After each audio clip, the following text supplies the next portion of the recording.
Saya sebagai Michael di Cerita Harus Kawin ini sebagai orang yang penulis sih sebenarnya, dia penulis skenario, tapi memang sampai dia di umur 28 atau 29 itu masih ya pencarian jati diri lah ibaratnya gitu.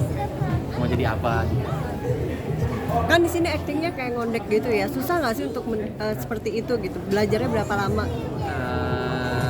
Lumayan sih sebenarnya, ada melakukan beberapa riset juga, cuman ada beberapa hal yang emang langsung dikembangin di lokasi sih, tergantung saya cicat sama sutradaranya. Risetnya seperti apa sih? Ya ada beberapa film lah gitu, mungkin yang emang saya tonton kayak apa sih gitu. Sebenarnya sih lebih kepada apa ya, Slay-nya itu sebenarnya lebih kepada balik lagi karakter sih, sebenarnya masih mencari jati diri aja sih, masih bingung aja gitu kan, karena emang kan di sini kan latar belakangnya udah kehilangan sosok bapak ibaratnya gitu. Dan saya emang hidup dengan ibu yang emang karakternya juga lucu gitu, unik gitu sebenarnya. Ya jadi sebenarnya agak sedikit ke bawah. Mesti ditonton nanti sampai akhir jadi biar bisa lebih jelas lah.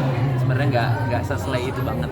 Alasan mengambil peran ini? Hah? Pas ditawarin langsung main, langsung aja. Pas ditawarin nggak sih, gue baca dulu pasti apa segala macam sinopsisnya gitu, dan ini logika mas logika apa enggak gitu loh, karena gue juga nggak mau ngambil sembarangan juga gitu kan ya, apakah karakter ini kira-kira bisa dijalani sama gue apa enggak gitu, karena kan cukup sulit ya.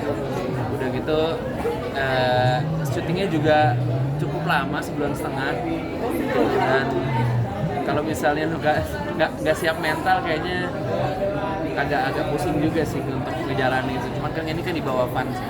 Setelah syuting masih ke bawah nggak sih cara ngomongnya? Masih dong ya. Banyak lah ya gitu.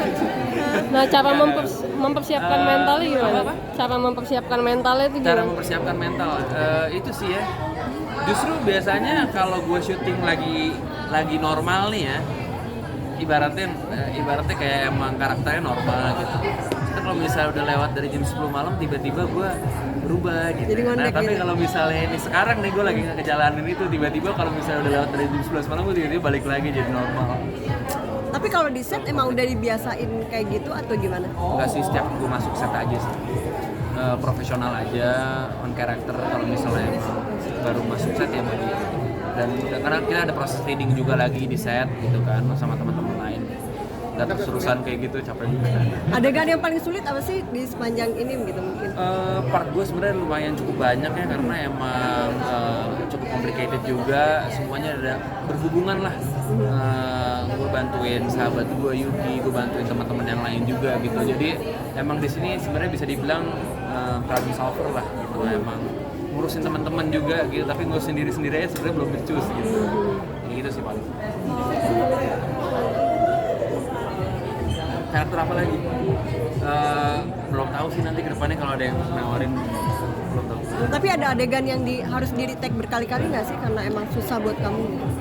Di retake berkali-kali, paling dari segi kalau lagi dialog aja sih ya. Dialog itu kan sometimes dari saudara sendiri emang cukup panjang kebanyakan gitu, dan emang harus cepet pace-nya, jadi itu yang paling dipelajarin sih, dan itu emang harus dihafalin dari reading gitu, jadi emang bisa menguasai skenario tersebut.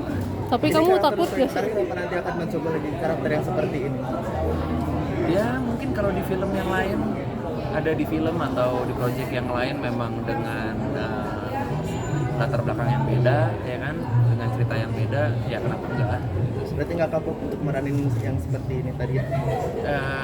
Gue sih enggak sih, gue aman sih. Belajar sih sebenarnya. Belajar dari Tante Debbie juga nggak sih yang jadi ibunya gitu? Beberapa bahasanya gue ambil, kalau misalnya gue gitu semua jadinya jatuhnya karakternya beda lagi sih. Sempat takut ini nggak sih dengan cibiran netizen atau komen-komennya netizen dengan ambil peran ini? Kebetulan ini belum tayang, jadi nanti. Tapi udah siapin nggak gitu kalau bakal dijulitin gitu atau gimana? Sebenarnya sih kalau buat gue pribadi harusnya nggak akan ada masalah ya, karena ini gue melakukan ini dengan profesional banget gitu ya, dan gue mengikuti cerita sebenarnya banyak banget pertanyaan yang gue sampaikan sebelum gue mulai project ini. Banyak banget pertanyaan yang gue lanturkan ke saudara, ke ibu saudara. Ini gimana gitu. Apakah ini akan menjadi beban atau akan menyinggung atau apa gitu. Sebenarnya sih enggak gitu, karena dan setelah gue baca segala macam, masuk logika sih. Nah untuk kostum yang dipakai itu gimana sih? Emang kamu harus nyaman dengan kostum yang agak-agak girly gitu atau gimana? Karena di sini Michael ini selain penulis, dia juga cukup fashionista, cukup memperhatikan fashion laki-laki, fashion perempuan, ya cukup agak-agak seperti itu sih. Tapi nyaman gak sih kamu dengan gaya seperti itu? Ya mau emang kerjaan kan profesional, tapi kan emang ada fitting dulu ya, jadi maksudnya ya yang pas gitu, yang pas. Tapi itu bukan gaya kamu gitu ya? Gimana? Proyek akhir tahun kamu nanti ketika nanti ada dekat-dekat tahun baru ada proyek lagi atau seperti apa? Project akhir tahun. Ini project akhir tahun. Udah. Mudah-mudahan tahun depan lebih banyak lagi project. Sedikit dong ya, mungkin lo menyambut tahun baru seperti apa sih? Sedikit aja. Menyambut tahun baru, aku juga bingung sebenarnya tahun baruan mau di mana. Tapi yang jelas mudah-mudahan ya 2024 tahun yang berikutnya menjadi lebih baik lagi lah buat kita semua, itu aja sih.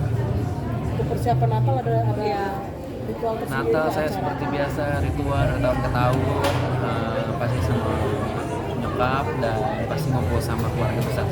That's it. Makan-makan, that's it. Kalau memaknai Natal tahun ini gimana sih Kak?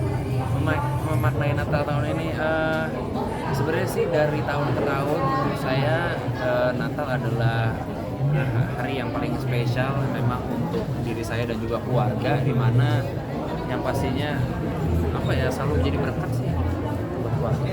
Ada tradisi tukar kado nggak? Nggak ada, ritualnya selalu kayak gitu aja, makan-makan, gereja, that's it.